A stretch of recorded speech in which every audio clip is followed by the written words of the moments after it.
Hello everyone, my name is Julia Jacobsen and I'm a professional violinist and arts marketer. Today I'm going to talk about how to build your social media as a classical musician. Even though it seems that social media is incredibly saturated during today's day and age, it is still possible to be successful in it by carving yourself into the classical music niche. Also, just a little side note about today, I have a new camera and a whole new setup, so I'm really excited to be putting out higher quality videos and keep sharing great tips and advice for y'all. So I'm going to split this video up in half in terms of what I'm talking about.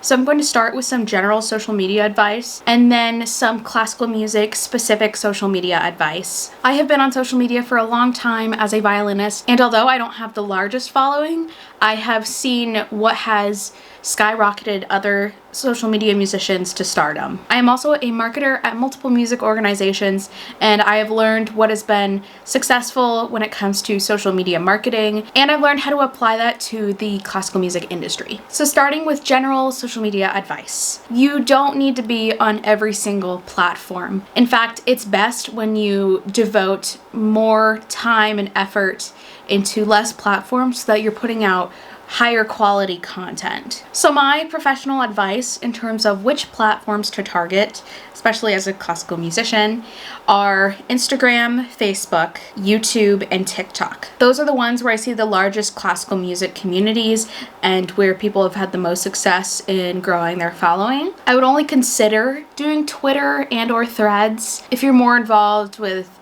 social justice or politics when it comes to a music sense. I would definitely encourage you to join those platforms. Once you create a profile on any of those social media, the next thing you should do is to convert your account to a business, professional, creator account, which basically means that you can see the analytics behind posts when your account is converted to that, and you can learn more about your audience and what they are more likely to engage in when it comes to content. So your profile picture should be the first thing that you put into your account when you're starting it. I would use a professional or like a semi-professional picture of yourself with your instrument in the photo, if applicable. Vocalists, just do your thing. Look like a vocalist however you do that. Even if you're a pianist, there are ways for you to be able to show both yourself and that instrument in a photo. So make sure that whenever you do get headshots, you get ones where you have a close-up of your face with some part of your instrument nearby so that it's just identifiable. As you can see on my accounts,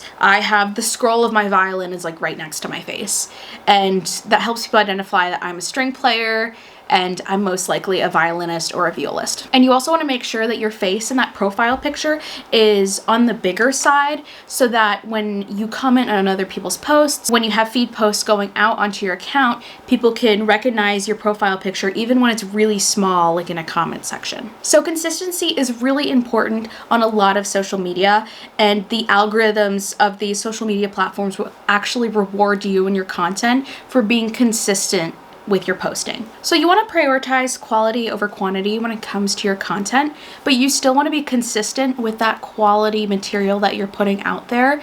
So if you need like 2 weeks at a time to put out a really good post, go ahead and just, take your 2 weeks, put one out 2 times a month, etc. But as you get more comfortable and you feel like you have the capacity to put more posts up, I would increase that frequency and try to keep a schedule about it. Ultimately, my professional advice would be to post multiple times a week. So that means like 2 to 4 times. I don't think you need to post daily. I think that's a lot of work. And if you are really gung-ho about it and want to grow your social media quickly, that can be done, but usually when people try to post daily, the quality of their posts go down. So I would encourage multiple times a week, but just not quite daily unless you really feel like you could put out that quality. And if you need ideas for posts, I have a huge list of ideas for classical musicians towards the end of this video, so stay around. So let's say you don't want to have to spend 3 days out of your week trying to make content and whatnot. You can try batch posting and scheduling your posts, which means making all of your content on the same day and take the time to edit it and do what you need to do. And you can schedule it for in the future so that you don't have to put in more work for that to be going up, and you just consolidate all of your social media work into one day. I see a lot of YouTubers doing this with their videos where they batch film before they go on some kind of break so that their videos are still going up as they're on vacation. And you can do the same thing with your social media. So you can use Meta Business Suite to schedule posts across Instagram and Facebook. In Twitter, I'll have a little overlay on the screen. You can schedule your posts in the same place that you write the tweet. So it's just like a little icon that looks like a calendar on the bottom of that tweet composer. And I found out that the browser version of TikTok has a TikTok scheduler, so you could schedule TikToks in advance too now, which is pretty cool. So although I am recommending you to post on all of these different platforms, I don't recommend posting the exact same thing on each one. You have to do a little bit of customization because the audiences between platforms are going to be slightly different. So TikTok, for example, the descriptions of TikToks are not usually read very much, and they take up a lot of the actual vertical video space on your phone. So you usually want to keep TikTok descriptions and Reels descriptions quite minimal. With Instagram, you have to consider that you could only include links in your bio, which you can do with Linktree, Link Bio, and other platforms where you could put links in. I personally like to have a landing page on my own website where I put all of my links, and that's great because then it'll encourage people to explore other sections of my website and see what kind of services I provide as a musician and as a marketer. Keep in mind with Twitter that you have 270 characters that you can use, and with the new platform Threads, you have 500 characters that you can use. So if you post to those platforms, keep those descriptions, captions minimal, and focus on the actual content that you're sharing. As social media marketers, we have noticed that generally posts have a lot of success when they are made using new features of that specific platform. So when Reels came out on Instagram, the platform pushed more Reels out to more people to show everyone like, hey, you can be really successful with Reels, you can get so many views and whatnot. And with Stories, it was much the same way, and a lot of other platforms do the same thing to incentivize using those new features. I would use Stories as often as you use feed posts, if not more often. And virtually every platform has Stories these days. So Instagram, Facebook, TikTok, Twitter, they all have it. So make sure that you repost your feed posts to your Stories because people usually check their Stories more than they check their feed post. I have a friend, and she knows who she is in case she was watching this. She has to check every single story for every single day. Now, mind you, she's not following that many people, but she always checks everyone's story and wants to stay up to date. So consider that there's a lot more people out there that are like that and that prefer checking stories. I'm guessing this is because stories are more in the moment and authentic and less manufactured, and authenticity is really important when you're creating content. And when you're creating stories, make sure you add links wherever applicable. If you have Amazon affiliate links and people are asking, oh, what strings do you use? Oh, what reed tool do you use? Then link those within your stories using like affiliate links if you can, so that you could be making an extra commission off of those things and whatnot. Or if you're linking back to your website or another social media platform, you could put all of those in your story links. So we've been hearing all this hubbub about verification and about paying for it, but I assure you there are still free ways to get verified. I encourage you to apply for verification every once in a while because having that blue check mark, again, gives you a sense of legitimacy and authenticity. So even if you're a smaller creator, I would apply for that on every platform you can, just every once in a while, every few months, and try to keep building up reasons why they should give you that blue check mark. So usually for verification, the type of things that you would need to submit are any articles that have been written about you and links to other social media pages so that they can see if you have a large following elsewhere and you're applying to a new platform. So let's talk a little bit about vertical video. Follow trends when they come by when it comes to Reels and TikTok, because those trends can be really valuable in increasing your reach and inviting people to interact with your content, but still maintain proximity to your classical music niche so that your content is all related. Like, don't follow some workout trends on your bassoon account, because unless you want it to really be that personal, the type of content is not consistent. I also encourage you to vary your filming location sometimes. It just helps to have that variety and see what works best. Also, experiment as much as you can and double down on the kind of content that proves to be successful. So just give the people what they want, and you'll know exactly what they want based on how much engagement they might give a certain post. And my last sort of tip for vertical video is to be enthusiastic. Stage presence is important on the internet as well as the stage. So hype yourself up and be excited for the content that you're making, and that energy is infectious to your viewer. My last general tip is to go live every once in a while. As you have probably learned through your own social media notifications, a lot of your followers will get notified when you go live. And that can be a very valuable thing, but you need to be careful, because if you go live too often, people are going to want to turn that notification off, and they're not really going to want to see your content. They're not going to click on that notification and see your lives. So don't do it too often, and when you do go live, make it a really valuable live session. Like if you're playing a really interesting piece or very well-known piece, or if you're talking about a really important classical music matter, then go live by all means. Like, that's the best kind of stuff. Enough of this general social media marketing stuff. Let's get into the classical music details that I have learned are successful over the years. So virtuoso, prodigy level playing is not necessary to have a larger following on any of these platforms. People just love seeing ambitious musicians striving for improvement, or that can provide a lot of value in their content, but virtuoso playing does not equal value. So I started my violin account when I was, I think, a freshman in high school, and I was like not very good. I was 3 years into playing the violin, 1 year into having an actual private teacher, but I really loved the violin, and I think people could really tell that by the kind of videos that I posted and the comments that I made, and I really wanted to improve. So like in the description of each post, I would like talk about what I was practicing and how I was going to improve it after watching that video that I just made of me playing.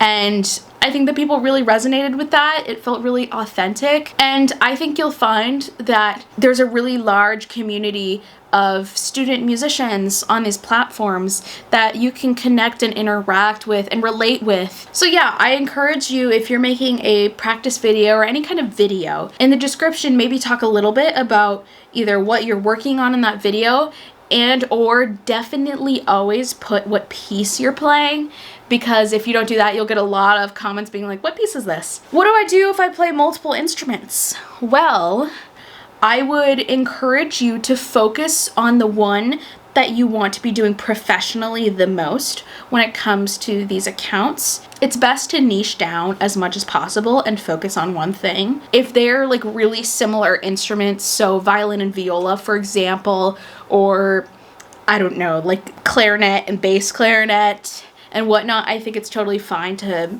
mesh those together. So my violin account is focused on violin.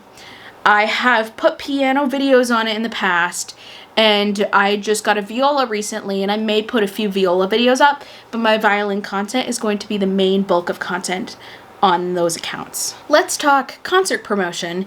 You definitely want to put up any flyers and graphics that you have promoting a concert on social media with, you know, the title, the location, the time, repertoire, etc. But if you really want to put that recital information in front of more and more people in your area, you can boost that post through, it's basically a paid ad through any of those platforms, and you could put it in front of more people's faces as a sponsored post. And it's really easy to do that as you're putting a post on social media or retroactively with an old post you've made in the past. You can customize by location, what the customers are interested, demographics. So you could say, I want this to be seen by women ages 20 to 40 who live within 40 miles of Charlotte, North Carolina.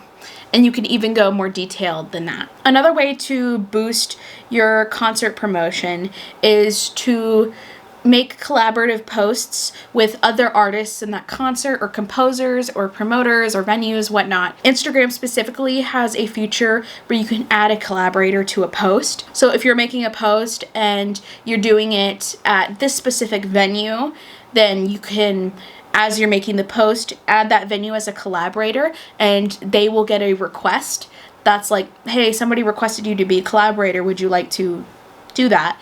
And they'd be like, yeah, sure. And when they accept that request, then your post will be shared to their audience as well and will be showing up on their profile feed. So it's a great way to get your posts seen by multiple audiences without other people having to repost it. All right, now let's get into the post ideas. I think that this will probably be the most valuable section of the video because these ideas are specific to classical musicians. Every single post you make anywhere should either have an image or a video attached to it because those posts are more likely to be successful.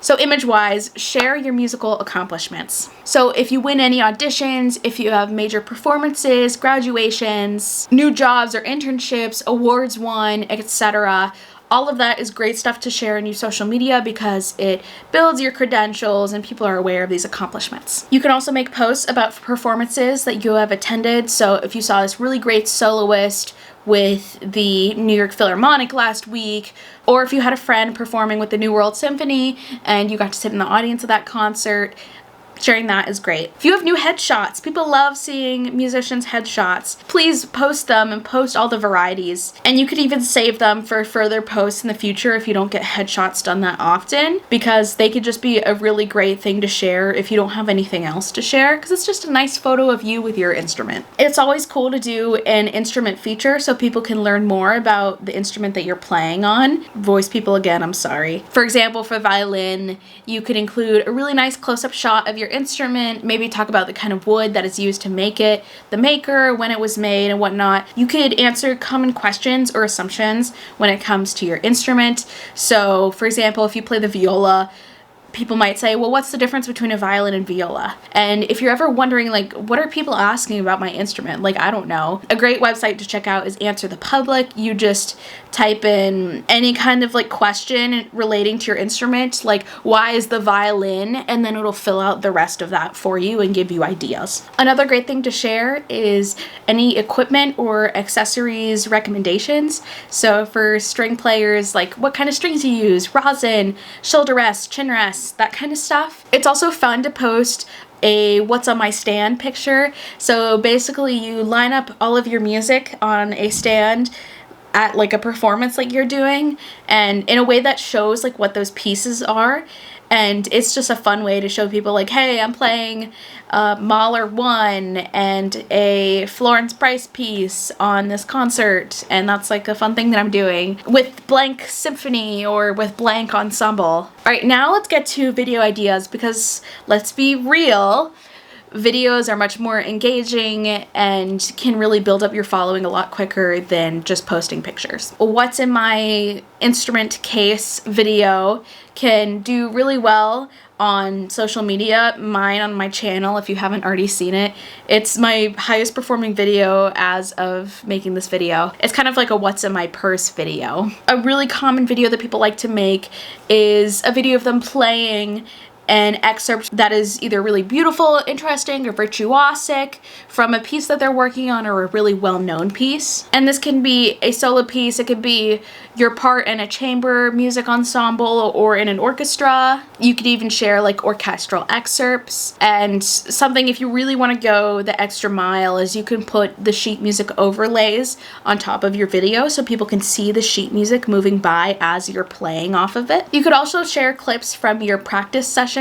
People love a behind the scenes moment. I always really like watching Hillary Hahn's practice videos on Instagram because it gives you an idea of how her mind works and how she approaches practicing. And you can even do that yourself. And it's always great to share what you're specifically working on, either verbally or in the description of the video, so that your audience knows what to look for when they're watching your video. It's just like a concert if you're doing some kind of community engagement aspect. If you have any short tips that you would like to share on certain aspects of playing your instrument or being a classical musician, little tip videos are always really awesome and really shareable. So for example, like how to rosin your bow correctly, how to do long tones on wind instruments, how to belt, things like that. Do you want a career in classical music? Here are 3 websites that you need to bookmark to get started. Musical Chairs is a website that primarily includes listings of classical music jobs around the world. Another thing is clips from recent performances. Please always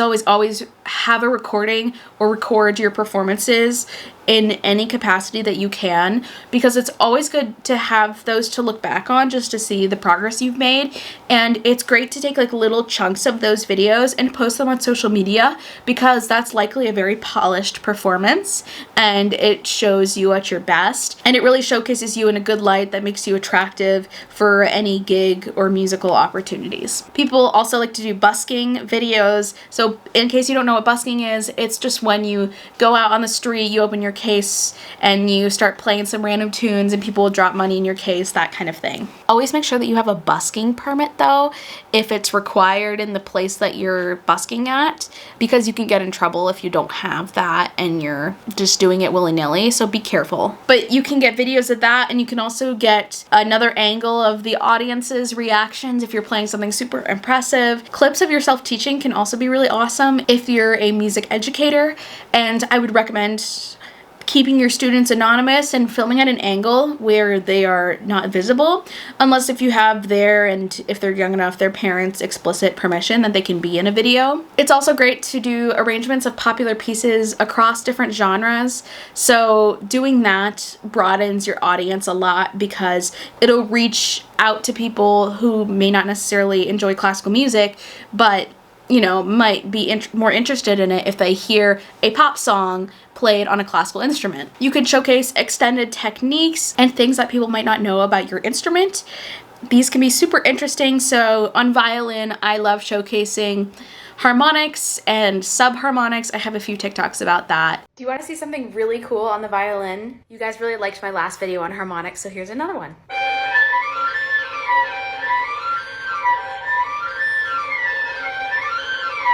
The highest note you can make on your instrument is always a fun one to learn about. Instrument maintenance can be cool to show, so how you clean your instrument, how you change strings, how you create reeds. If you're into more skit type stuff, making POVs, which means point of view, of different people like in an ensemble of some sort, like in rehearsal or in a concert, just showcasing, the funny things about certain types of classical musicians.